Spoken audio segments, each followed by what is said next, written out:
Ration card थिले बड़ घोषणा 5 गोटी नुआ नियम कराइबाकू पड़िबो एई काम नचेत आपणकर बंद होइजिबो राशन कार्ड। एबे राशन कार्ड धारीक पई आसुछि आ एक नुआ सूचना सरकार जारी कले बड़ अपडेट। ता छडा जे हिताधिकारी नूतन आवेदन करिया पई चाहुतबे सेमानक पई भी खुशी खबर। वीडियो रे जानिबा जाकी नुआ नियम एप्रिल 1 रु लागू हेबाकू जाउछि। जानिबा पूर्वरु वीडियो गुडे लाइक करिवे, सब्सक्राइब करनथिले एबे सब्सक्राइब करी पाखर थिबा बेल आइकन को दबाइ देबे। प्रथम तो देखंतु ई केवाईसी बाध्यतामूलक। सरकार स्पष्ट करिसेंति जे राशन कार्ड रे तालिकाभुक्त परिवार प्रत्येक परिवार सदस्य ई केवाईसी बाध्यतामूलक। फेब्रुआरी 28, 2026 सुधा ई केवाईसी पूरण करिवारे विफल हेले मार्च 1 रु राशन कार्ड बंद होई पारे।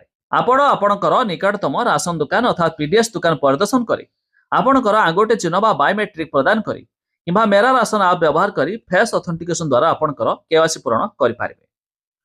2 रे होछि रेजिस्ट्रेशन पई आय सीमा 1,20,000 टंका। तेबे दिल्ली ओडिशा भली अनेक राज्य रे वार्षिक आय सीमा एबे 1 लाख रु 1,20,000 को वृद्धि कराइछि। यह व्यतीत परिवार केवल वयस्का महिला को 18 वर्ष रु अधिक राशन कार्ड रो मुख्य भाव विवेचना कराजिबो। जदि कोनोसी महिला नाहंती तेबे केवल जने पुरुष मध्य होई पारिबे। नेक्स्ट होछि केवल ऑनलाइन पंजीकरण वैध हेबो। एबे कोनोसी कार्यालय को जिबार आवश्यकता नाही।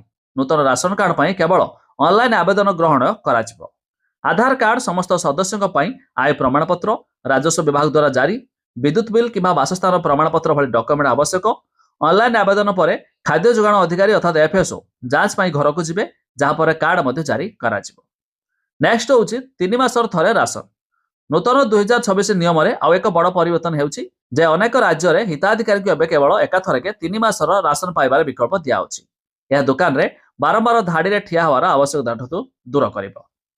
नेक्स्ट होछि एही लोकंक राशन कार्ड बातिल होई पारे। जदि परिवार कोनोसी सदस्य आयकर किंबा इनकम टैक्स दिउथांती तेबे आपनक राशन कार्ड बातिल होइजिबो।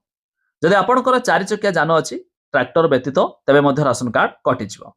जदि आपण गत 3 मास मध्य राशन संग्रह करिनाथि तेबे सरकार आपनक नाम को हटाई पारंती। जदि हिताधिकारी मृत्यु होइछि किंबा से विवाह करी अन्य स्थान को जाइछंती तेबे मध्य तालिकार नाम कटिजिबो। जदि आपनकर कार्ड रे कोनोसी सदस्यक नाम भूल अछि किंबा आधार लिंक होइनी तेबे तुरंत निकटस्थ रिटेलर किंबा पंचायत ऑफिस को जाई जोगाजोग करंतु।